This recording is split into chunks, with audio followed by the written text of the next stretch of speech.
All right, we are back, and you know what? We're on to next week. We are once again 0-0. Another opportunity. We're gonna talk some Houston football. We're gonna talk this away game. We're gonna talk a heated division rival, and you know what? We're gonna talk about it all tonight. Make sure that you tune in, get your popcorn ready, get your favorite drink, and yeah, let's do this. Sammy, bring us in. Turn up your volume. Because you're about to listen to The Sick Podcast. And Bill Show. Intercepted! Marlon Jackson! Marlon's got it! We're going to the Super Bowl! We're going to the Super Bowl! Marlon Jackson with the interception! He picked off Tom Brady! The sickest Indianapolis Colts podcast. It's gonna be sick. Yes, sir. Welcome back to the Sick Podcast Anvil Show. I am your trusted host, Chris, otherwise known as CJ. You call me CJ. You know what? My friends call me CJ, and I believe that we're all friends. Matter of fact, take beyond friends. We're family here. All right. So you know what? I am CJ. Welcome back.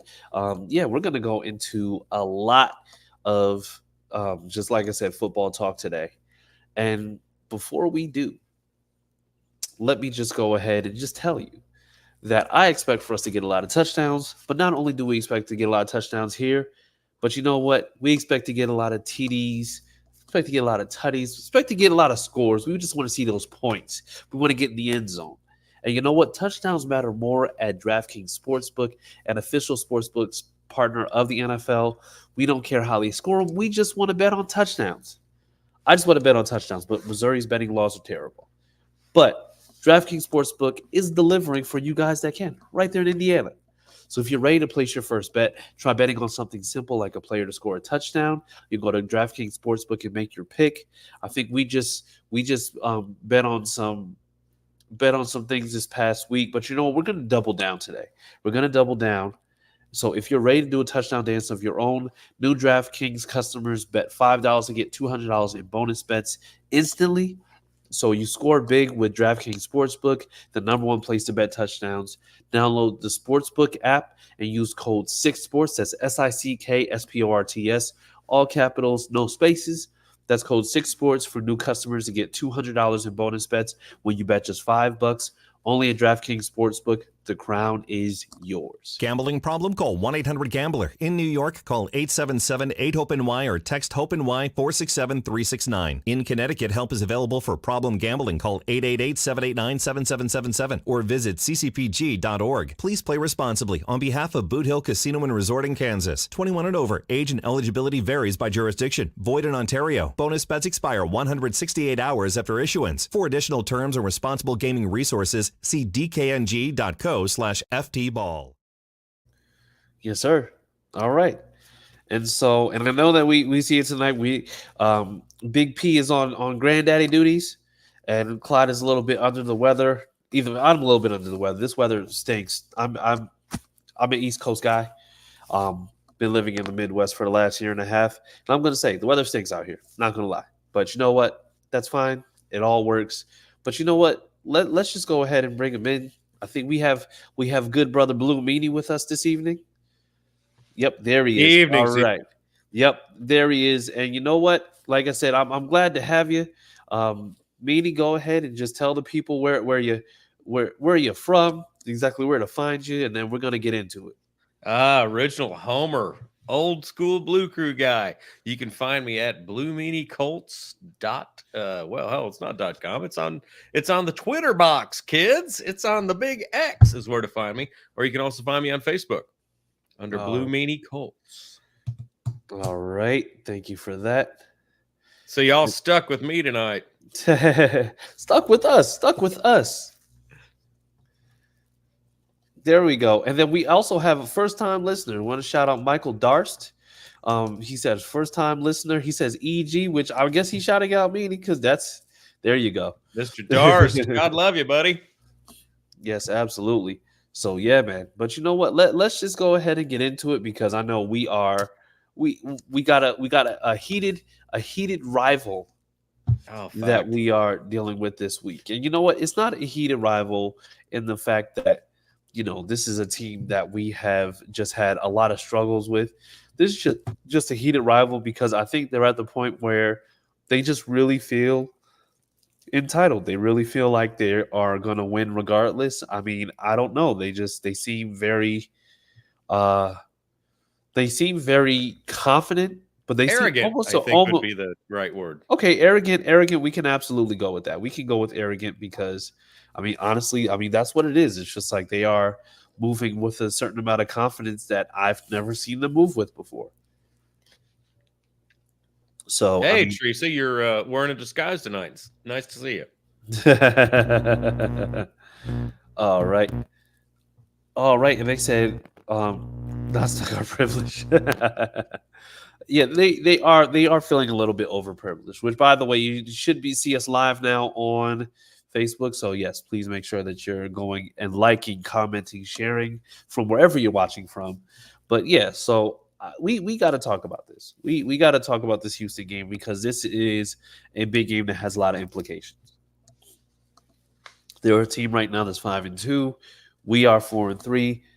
We win this game, we get another division win, which puts us at 2-2 in the division for the year. This one would be their first division loss, but it will put them at 5-3. So technically, they would only have, I believe, it would be at that point like a half game on us because of their division record. So, Beanie, I want you to just start off talking about your article because I threw you a loop there. I was going to make sure that I just threw the illest boomerang. But yeah, first let's go ahead and let's talk about this article, and then also tell the people where they can find that article. Also, you can find all my ramblings and writings on the sickpodcast.com. Just click football, and our stuff will pop right up. Where I'm rambling on about the Colts. Last one I just popped just a couple hours ago. Cliches are so cliche. There you go. I love it. This is a must-win game. It's gut check time. We have to play one game at a time. They need to play until the whistle has blown.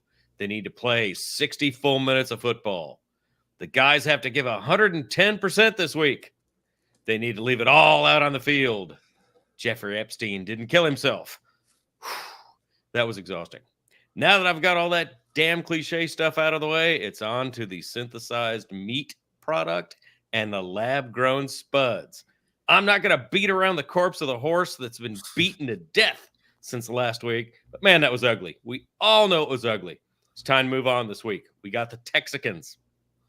The Texans pulled out a close one on us last time in our first meeting, beating us 29-27. That score is a little misleading, though. Houston's time of possession was twice that of the Colts, and they also had us by 115 yards on offense. Quite honestly, we were lucky that we were still in that game. Over under on this one at Reliant NRG Houston Stadium is 46. Colts are getting 6. Let's hope that JT's full practice and D-Buck's full practice can bring it to us, guys. But please check out the writings, check out the ramblings. It's more than the PG version on the website. I'll try and be nice out here, but yeah, absolutely. Thank you for that. Yes, make sure you're going to thesickpodcast.com. Once again, that's thesickpodcast.com, where you can go ahead and you can read the articles and you can see everything that he has going on there and just see us in general, okay? I know there's some other guys on there. I'm pretty sure they're decent people, but you're not there for them. You're there for us, and that's what matters most. You're there for the meanie. Exactly. There for the meanie. You're absolutely. But to this game, because like I said, as before, this has a lot of implications. We go into this one, you lose this game, you've now been swept by division leader, you're now 2 games back, and you're now 2 division games back as well. And we lose the tiebreaker too. That's bless you, my friend. Ooh, thank you. Yeah, that's yeah, we do lose this. It does pull a lot out. Because again, as you touched on earlier, CJ, that we take this thing and then they're falling to us. We're in a tie for first place. But if we lose it, man, it just digs us a bigger hole. I mean, it's like a double loss. Yeah, dealing with this. Yeah, Yeah, and it makes it that much tougher in the division that right now, I mean, you could say, excuse me, I'm also battling sickness, but you know what? Unlike the other people, I try to rough it out or tough it out, however you say Yeah. it. But you know what? But the thing is, like, this is a game where, despite how the season's gone, you're not out of it by any stretch of the imagination. You basically have to go into it every week, just controlling your own destiny, doing what you need to do. And I mean, for all the I'm gonna say Gus Bradley talk, and for everything that we're talking about, for all the discussions we have about AR being ready and what he needs and everything, we're only a game back in the division. Like, Yeah. this team is above 500. This team is, I mean, essentially in their own driver's seat. They just got to make sure that they're doing what they need to make sure they're not putting themselves in a position to, be driving blindfolded behind the wheel.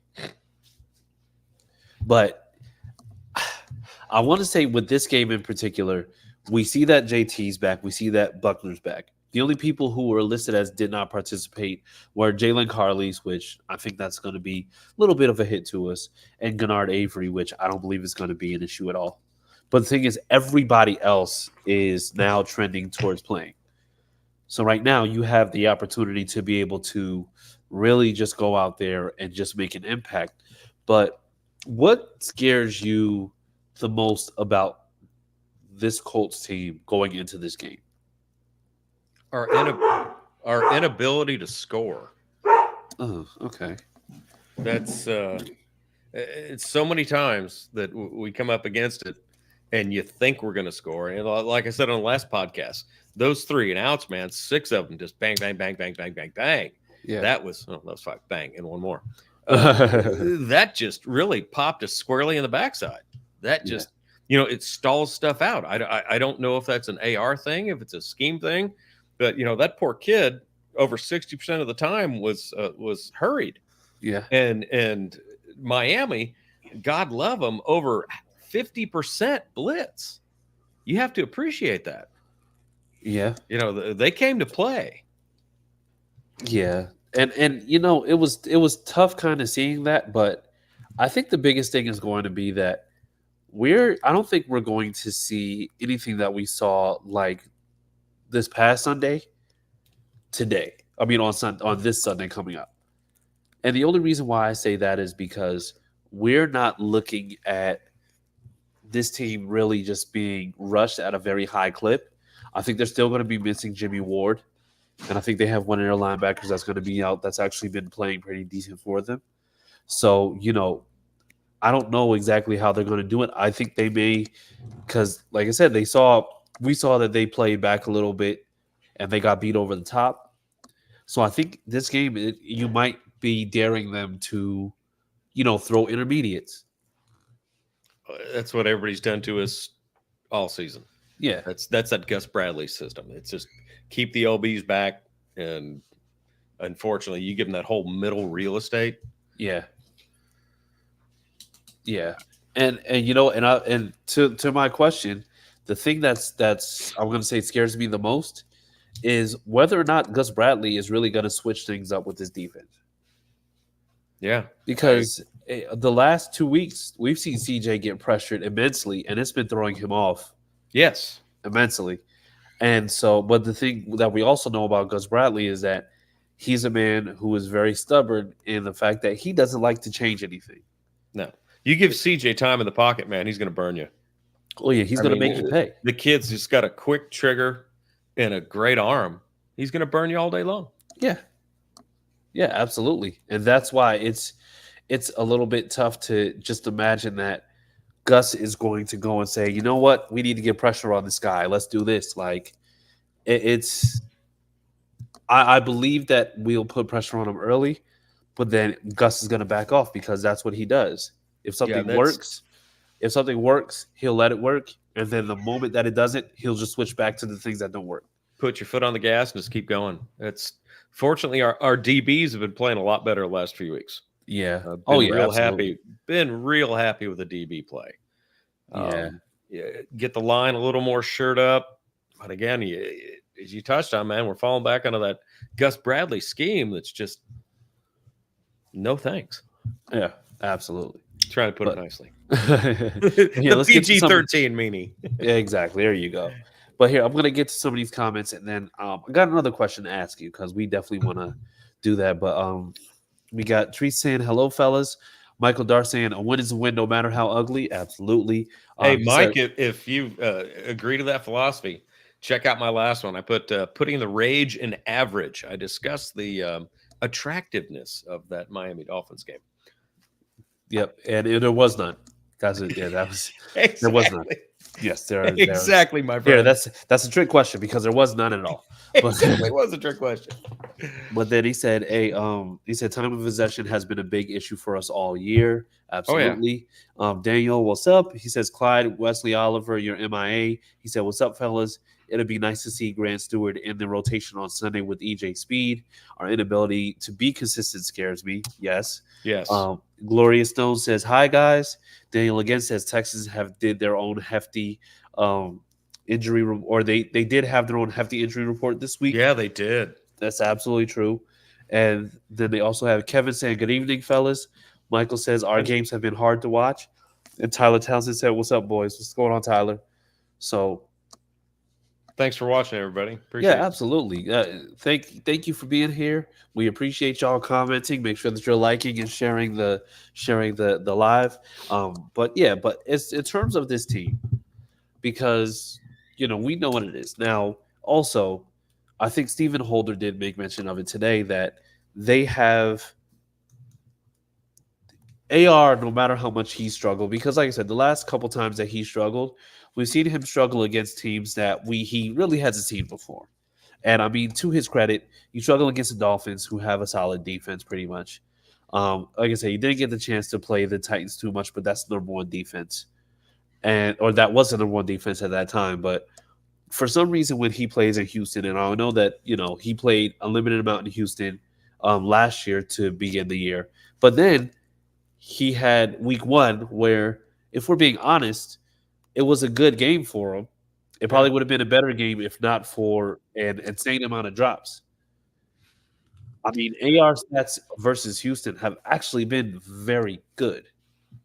That's the whole season, man. There's been a lot of drops. Yeah. Oh, yeah. Yeah, so, I mean... 6 last week. Yeah. And these are the things that are, I think, that we're not taking into consideration when we're looking at how the game is going or what's going on with the game, because the only thing that we see is completions, attempts, yards, touchdowns, interceptions, and that's what we care about. We're not looking at things hitting receivers in the hands and then not doing it, because let's just be honest. If even two of those is caught, then he's at 50% for the day. Yeah. But we have to be able to look at things through we have to be able to look at things through, I'm going to say, a much wider lens instead of just looking at everything through a microscope. Because when we look at things through a microscope, then guess what? We're always going to be looking like, hey, this is absolutely, like, this isn't acceptable. But if we're actually being real and we're actually just making sure that we're looking at the game and we're not watching it from a you need to score now perspective, you'll see that there's still some chemistry getting established. And I think this is also chemistry that wasn't able to get established over the offseason because he didn't really have a true offseason. Yeah. I mean, he said just this week that he's like, there's no pain in his shoulder at all. Yeah, he finally feels healthy. Yeah. Yeah. And that's just like, oh, so you've basically just been playing through this stuff. Okay, cool. But that's what I mean. But that's what I'm contending with. And that's why I guess for me, I'm just able to be that much more patient. I'm also a fan that remembers, going through those Peyton years, even the tougher Peyton years. That was like that first year. But also remembering that, like I said, everybody has to go through a development period. Yeah. Everybody who was out on Alec Pierce, now all of a sudden we are. Oh, yeah, cut him. He's worthless. He can't do anything. Yeah, everybody's on the Alec Pierce train now. Just be like, oh, yeah, Alec Pierce.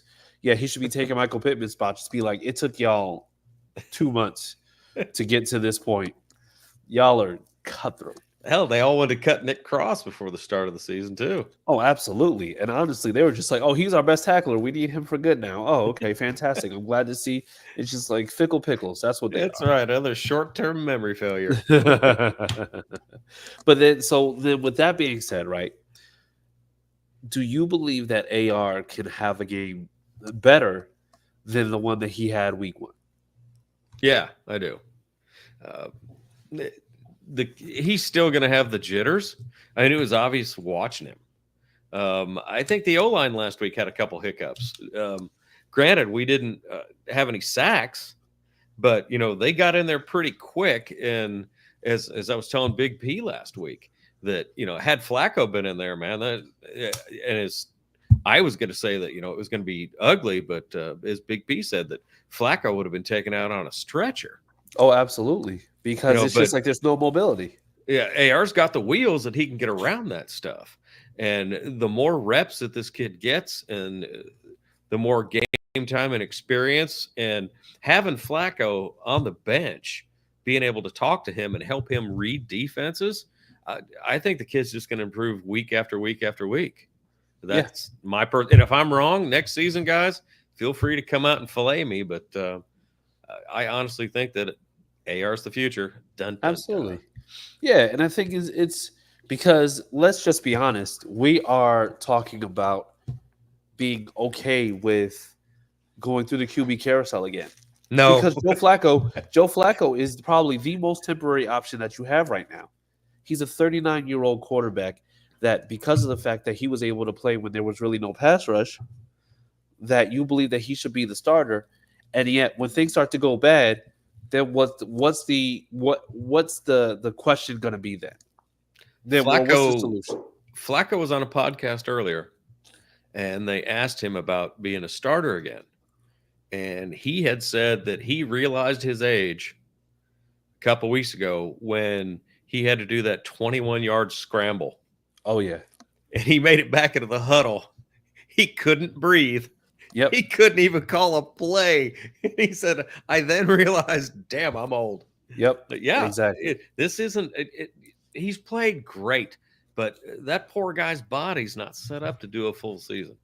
He can step in and handle the duties, when our number one's out, but he's not built to pull a whole season for a team, unfortunately. I do appreciate the accuracy, and I think ARs will get better. It's the short game and medium tosses, again, that AR's having the problem with, because there's no doubt about, the cannon and the long ball. Yeah, And, we've got some speedsters on the team. Maybe we could utilize some of that this week. I'm really hoping JT's coming back, but that article where he said he didn't want to send out any bad news today. yeah. So he wasn't going to say if he was going to play. That's foreboding. But Come on, buddy, get out here for your teammates. He did work out there, so Yeah, he did. Last 2 days he has, but needs to get his ass out there and work for his teammates. yeah. Sorry, it's just the old athlete in me.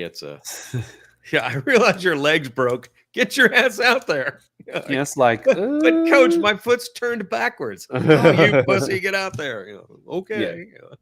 Exactly. But you know what? So Tyler makes an interesting point. He said, I think the first, 5 games last year, Shane simplified the game for AR. So we've seen those flashes of hope. We just got to slow it down. The same AR is still there. The potential is there. You got to think his balls versus our balls are like a cannon. And the receivers are soft too. Reggie's a feel-good story, but we got to learn how to hold him accountable too. So, and he says, do we make the playoffs, yes or no? So, Playoffs? so here's the thing. Because if we're thinking about the playoffs strictly through the scope of AR, then I don't think so, because I think we can, because you still have a lot of opportunities to be able to go out there and really just show a lot of those flashes or show a lot of those things and really get the chance to put it together. We'd be the wild card of the wild card, Yeah, exactly. with AR out there. Exactly. But the thing is, I have to pivot because I'm not thinking about the playoffs strictly from can we get to the playoffs with AR? I'm thinking about can this team get to the playoffs? And if we're being honest, if I'm looking at the defense has to step it up immensely in order for me to think that that would be the case. Because let's just say AR can get it together. The defense has looked better, but the defense has looked better from a standpoint where they looked lousy to start the season. Yeah. Like I said, it's just like our first 5 weeks, we gave up a combined 320 rushing yards in 2 weeks and a combined 1,100 passing yards in 3 weeks. So, I mean, I don't know if we are looking at this from a perspective where we know that this is going to be how we're going to do things, or this is going to be how we're going to be able to survive if we were to get to the playoffs. But the thing is, everything has to come together. Even if we get the semblance of the run game going and AR is able to once again put it together, get some of those things mechanically going, we still have to depend on the defense to go ahead and do things like get turnovers and make stops and make sure that they're not letting up a bunch of yards a clip. We're not to that point. No, absolutely not. You know, and is we've commented about improved defensive play, but you shit the bed and then, hey, look, I got out of the bed. That doesn't mean you're good, dude. That just means you kind of moved out of that one spot. But there a lot needs to be done, and again, I don't want to jump on the let's beat the corpse of Gus Bradley, but shit, let's beat the corpse of Gus Bradley. I think you almost have to, because I don't see how we can continue to see how the defense is playing and not question the defensive coordinator and even question some of the defensive personnel. Because I mean, normally when guys have contract years, they go crazy. Yeah, they're baller. Yeah, but the thing is, it's just like we have. I think you have Julian Blackmon, who, I mean, honestly, I trust him, but it's the injury thing that always gets him. But then outside of that, EJ Speed, Grant Stewart, what's the name, Segan Alubi, those guys are all going to be up for new contracts this year. And I mean, if we're looking at those guys, I don't know if we bring Speed back. Well, we're what, 56 mil under the cap right now. Yeah, and we're gonna have 54.8 going into the next free agency period next year. So I mean, and the thing is, it's not like you have this huge thing to go over where, we have to sign all our guys like we did this past offseason, because really the biggest name that we have to sign is going to be Ryan Kelly. Yeah. And Rigoberto Sanchez, who absolutely is 100% going to get a new contract. Oh, Riggs. Oh, yeah, he's getting a new contract. Rigo's going to get his stuff. But I mean, the Bears want to try and grab Will Freeze. I mean, it makes sense, but that's going to be sense. But dude, that's going to be a tough injury to come back from, dude. That kid plays multiple spots and can, even play center when he has to. Yeah, so I mean, I can see them hate to lose that, but yeah, they'll throw money at him. They need him for their line. Yeah, absolutely. They do need him for that. So yeah, but let me just go back into here. It said most of us want to believe that AR is the future for sure. Just don't have any confidence in it yet. Time is needed, play time. Flacco gives us 100%. A win now, but he also realizes it's not his time. AR is the guy.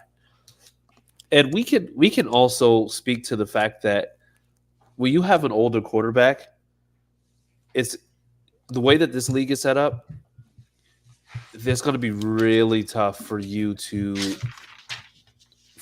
kind of get to them the way that you needed to. Or to have them do other things than we're used to. Like now, everything is more hybrid. Everything is more, you can do a little bit with a little mobility, and then you're fine. But if we're really looking at it, like, look at Aaron Rodgers, for example. Aaron Rodgers was supposed to be the savior of the New York Jets. The second coming of Broadway Joe. Yes, and right now you're pretty. Can I give you a kiss? That's still one of my Super favorite cringy Monday Night Football moments. Gosh, you're pretty, Joe. It's like, sir, what are you doing here? Like that was absolutely ridiculous. But you look at Aaron Rodgers, it's not panning out. Yeah, Yeah. And then now it's just like you look at Joe Flacco. Sure, you could possibly go and put him out there, but the thing is, teams are going to start really just putting a lot of pressure on you, especially knowing that now Fries is out, so you have a rookie in there, and knowing that if you do have any more injuries on that O line, it's going to be a lot thinner, so you can pressure a lot better. I mean, AR is pressured on 60% of dropbacks. However, he didn't get sacked once. Yeah.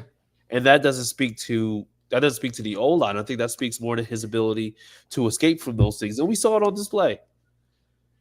So Got wheels. Absolutely. And so, but the thing is, also don't think that with some of these other defenses, we're not going to see that either, because I'm pretty sure we're going to see it with Minnesota. We're going to see it with Detroit. You're going to see it with Buffalo. You're going to see it with all these teams that are going to try to put high pressure on us, and that are going to have to go ahead and neutralize AR, but would have a much easier time trying to go ahead and get to Joe Flacco because, I mean, he's got cinder block feet. He can run a little bit, but I mean, after that, get the iron lung out because it's not going to work.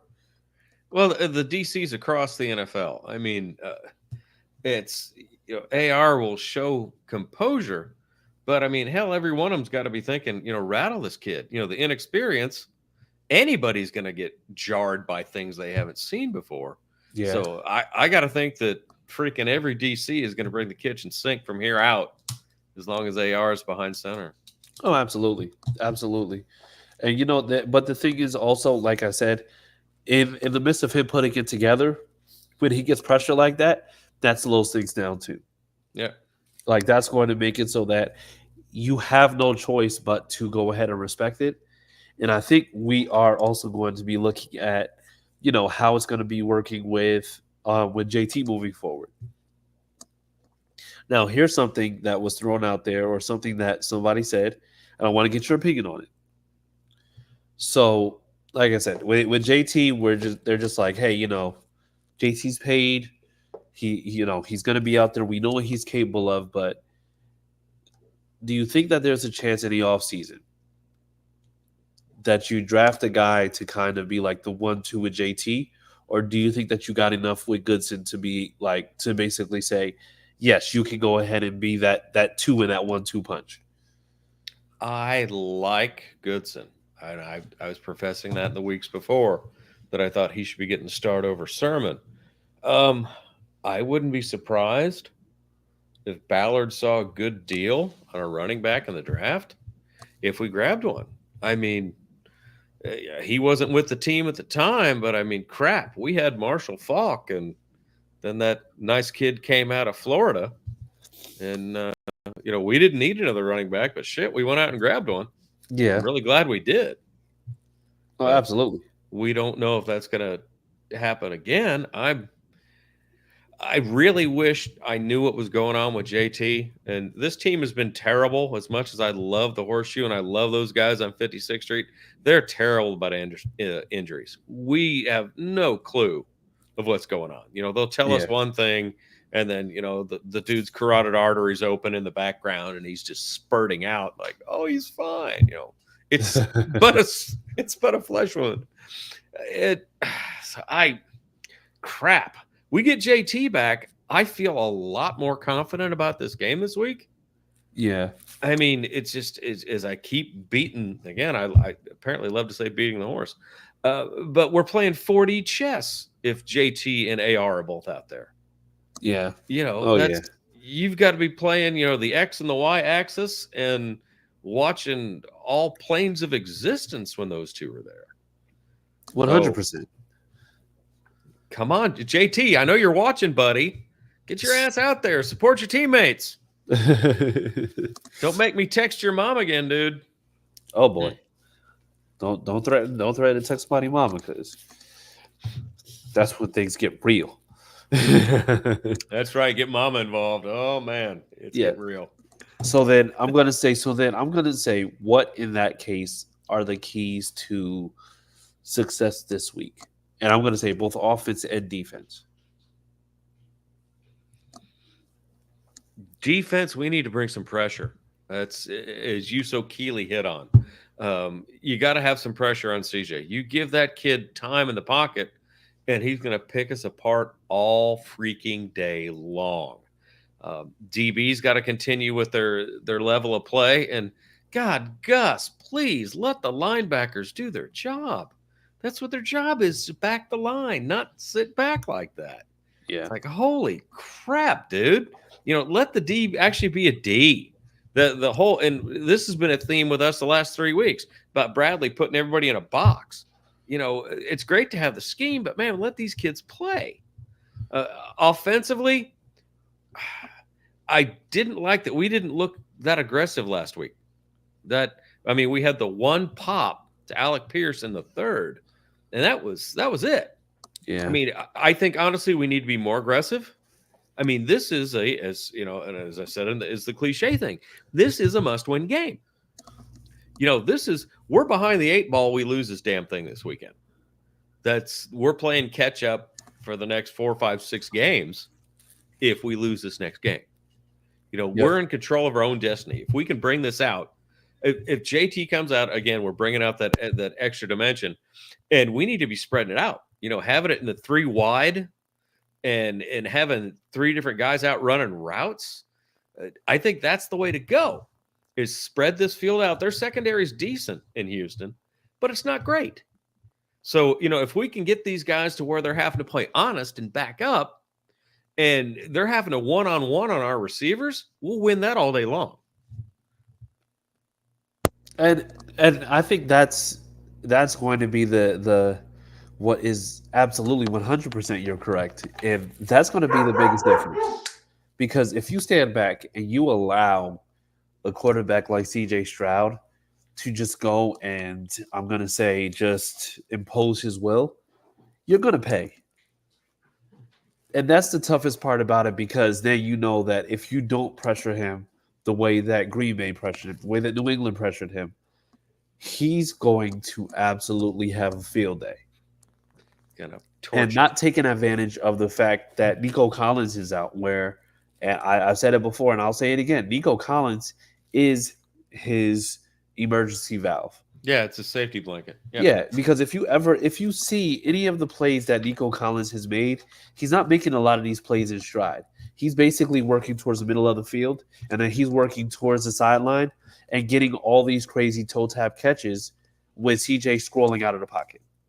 Old schooling, man. It's like Peyton's Dallas Clark. Yeah, absolutely. It's very similar. When I watch him, that was the first thing I thought. I was like, damn, that's a lot like Peyton and Dallas. Yeah, that was hell, it was even like Andrew Luck and T.Y.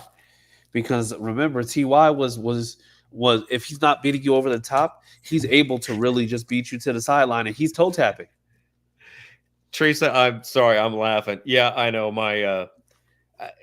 I left my collie down here with me. And unfortunately, apparently a dog was walking somewhere, I'm going to guess, at the court at the end of my street, and he smelled that other dog, and was the launching of the dogs. But yes, my dogs are all trained. They've all been obedience. I've taken care of all of them, but Max doesn't like anybody getting close to his house. So I apologize to all the listeners that my collie has a big-ass loud mouth, but he doesn't like people by my house. Fair. Apologies. Fair. But I mean, I didn't mean to derail you there, CJ. No, you're all good. You're all good. I started laughing. It's like, yeah, and it's like somebody started. We love the fur babies, so that's fine. And, so, yes. Teresa, as I had told CJ before the show even started, I opened my front door, and my puppy. I have a 1-year-old Shepsky.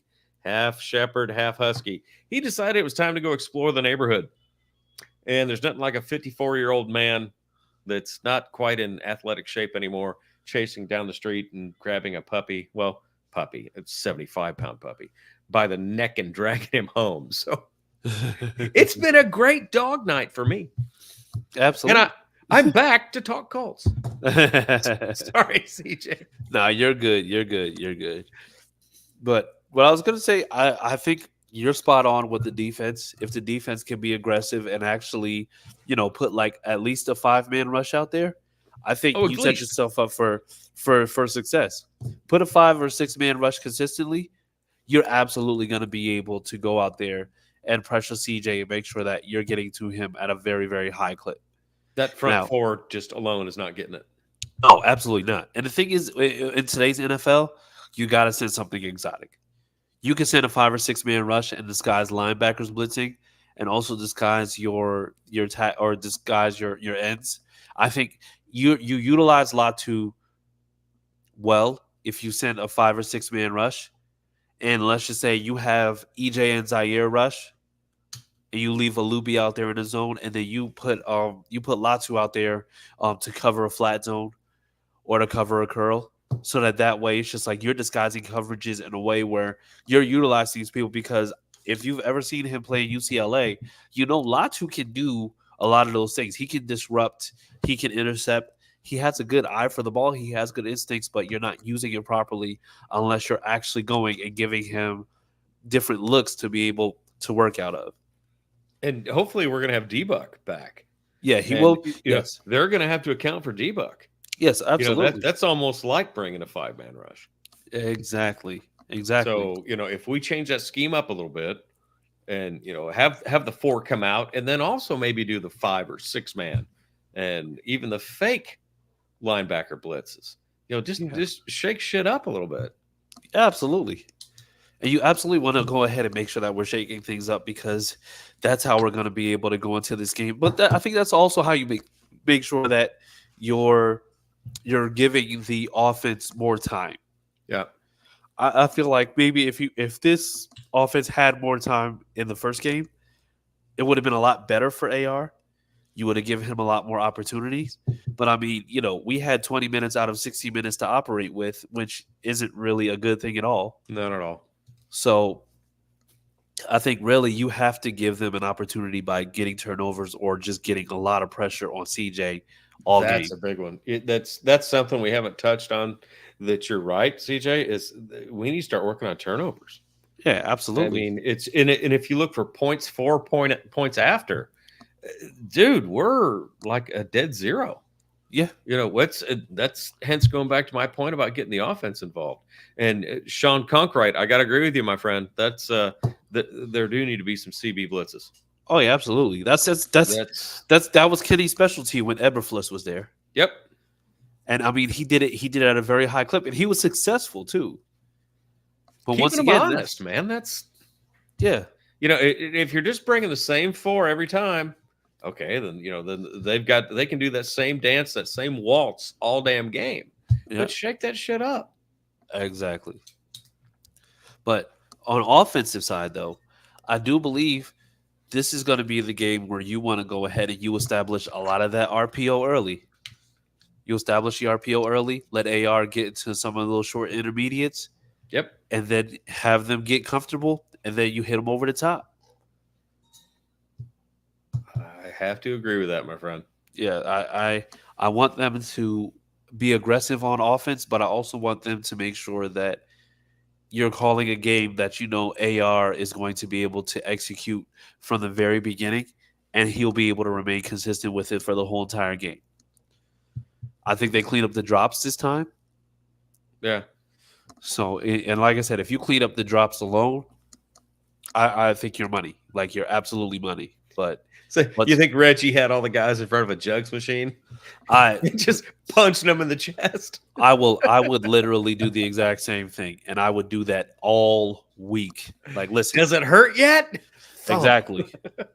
Just be like, does it hurt? Yeah, good. Do some more. Good. Here it comes. It doesn't hurt enough if you can talk. Exactly. You're still breathing. You're still standing upright. Here comes more. Exactly. But you know what? Let's get to some of these comments so we can go ahead. So Teresa says that Kelly might retire and that the Browns can't have Joe back until next year. Correct. And then he said Aaron Rodgers was caught eating burgers. Well, it's not. Well, you know what? I think that might be adjusting, because remember a few years ago, Mark Sanchez was caught eating hot dogs on the sideline. So, you know, maybe. He says Goody is the 1-2 with JT. Sermon is a power back behind JT, which I 100% agree, because I don't like Sermon in No, he's short yardage guy. He's north-south. He's a Yep. north-south runner. He's not a cut guy. That's why I feel like he doesn't fit this offense very well. No, and when you see his feet dance, my backside just puckers. God. Oh, good, we're losing yards again. Hooray! Yeah, exactly. Just be like it when he starts moving his feet like that, you almost know that it's just like it's a moonwalk. Oh, look, it's Trent Richardson. Yeah. Oh, Sorry, that's another was painful awful. wound. That was awful. I'm sorry. That was a CJ. first-round pick too. Yes, But you know what? it was. I'm fine with that because that turned into I think it was Justin Gatlin, and he didn't work out. So, everybody got screwed in that trade. Oh, that's a fact. So yes, but now it's just like, but they said, but they're going to draft one for sure when it comes to running backs. He said they need to throw defense off by bringing Flacco, JT, and AR on a play together. That's chaos. Wow, That's a lot of that is chaos. chaos. But Wildcat. yeah, that's the Okay. wildest of cats you could ever find. So yes, The wild jungle cat. There you go. yeah. And then it said again, JT status changed from questionable to healthy on my fantasy team. So yeah, so he was limited yesterday, but he was full participant today. Yep. And he was doing drills with the team. So I think we'll have him back for this week. But like Shane's normal manner, very stoic with whether or not he'll play. But I think all signs are pointing to we'll go ahead and do it. Yeah, him and D Buck were both full. Yes. So, yay, rah. Yes. And he says if we can't stop mixing, we're toast, which, but so I don't necessarily have faith, but also if you let Joe Mixon go off again, I'm pretty sure Gus Bradley might get fired at halftime.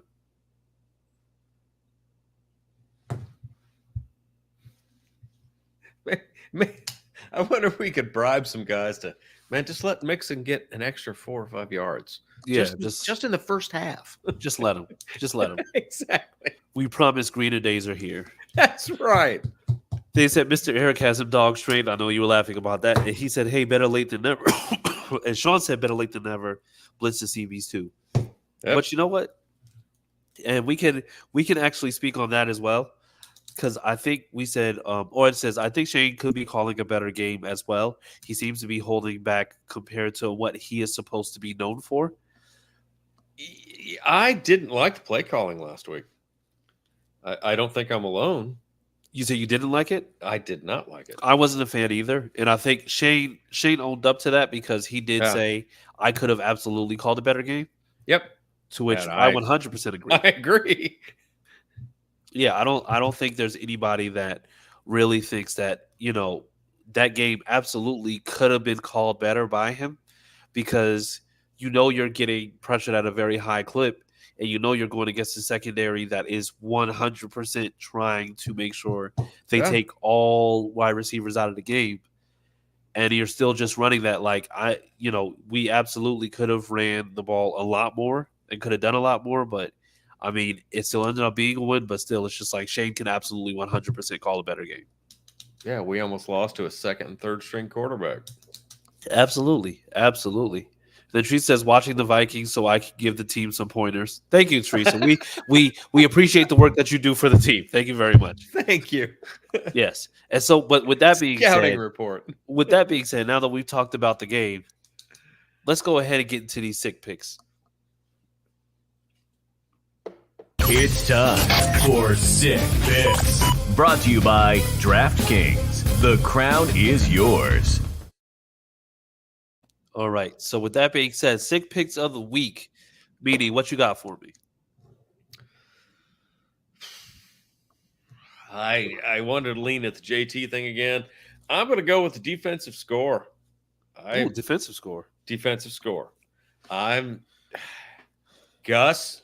Damn it, you better be listening to me. I got faith in you, buddy. Come on, man. Turn this shit around. I'm going for defensive score.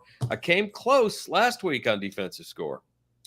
And that led to our touchdown. But, I'm sticking with defensive score this week. All right. I'm sticking offensive. I hope we score offensively. Yes, we will. We will. I'm going offensive. So my sick pick for this week. You know what? I just have this thing I feel in my gut. Alec Pierce, anytime score. I like it. So sick picks for the week. Alec Pierce, anytime score. Meaty, Indianapolis Colts defensive touchdown. Yes, sir. Lock those in. We got this. And let me see. And people are making picks in their own. Well, first off, Stacy, how you doing? Downs 2 TDs. Jeremy's displaying the cojones. Yep. Downs. That's our boy Big P would love to see that. Absolutely. Oh, we all would. Oh, Yo, 'cause true. Josh Downs is 100%. True. But Teresa says Colts win 27-24. It said a quarterback that wasn't even on the roster. I'll say Colts 30-14. So, Meany, what do you have the score being this week? I am real close with Teresa. That's when I saw Teresa score. Like, oh, holy crap. Did I write that down or say that already? I've got 27-23 Colts. All right. What I'm doing for the score. I'm going 24-21 Colts. So we're all in the same ballpark. Yes. Jeremy's, again, supporting those brass cojones at 30-14.